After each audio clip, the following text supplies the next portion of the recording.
I'd start to sweat, my heart races, and I almost get so disorientated that I couldn't see the floor. Like the floor was angled, and just all my vision was impaired because of it.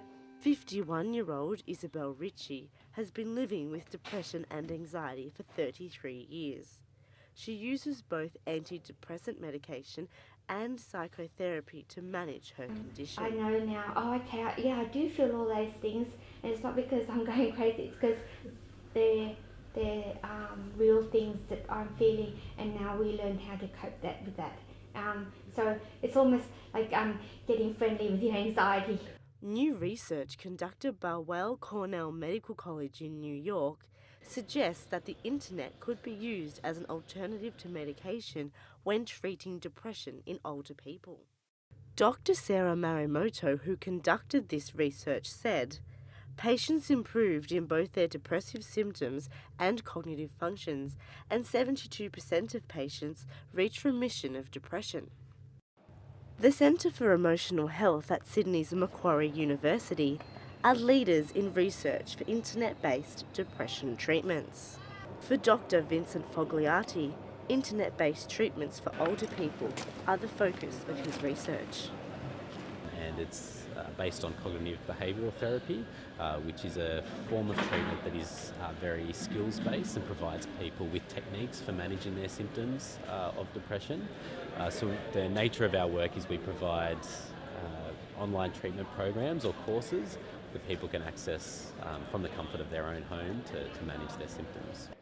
With their 90% success rate, Dr. Fogliati believes the programs are a good alternative to medication in treating depression.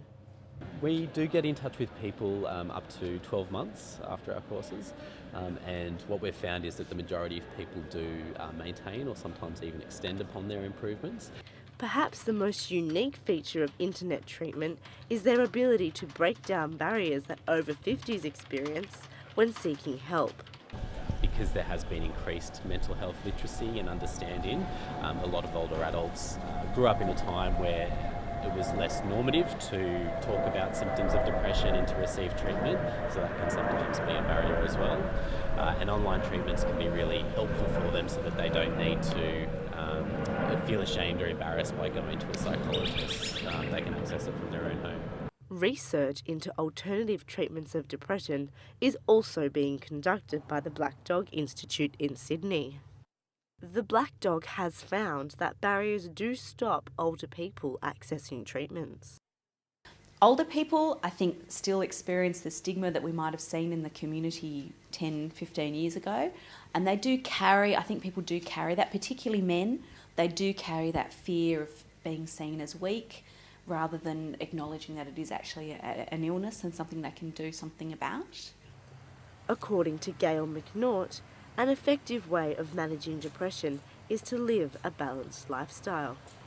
To reduce your risk of developing a mental health issue, even if it is in your family, or even if you do live a lifestyle that is high stress. So things like reducing your intake of drugs and alcohol, they have a huge impact.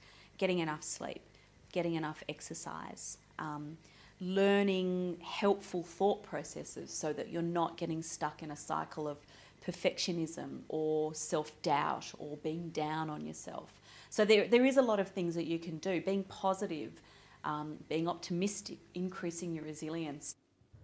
For Isabel Ritchie, her children and her sewing are sources of resilience that work with her medication to manage her condition. I do get creative. I like to draw. I like to get out my fabrics and think of ideas I want to make with something.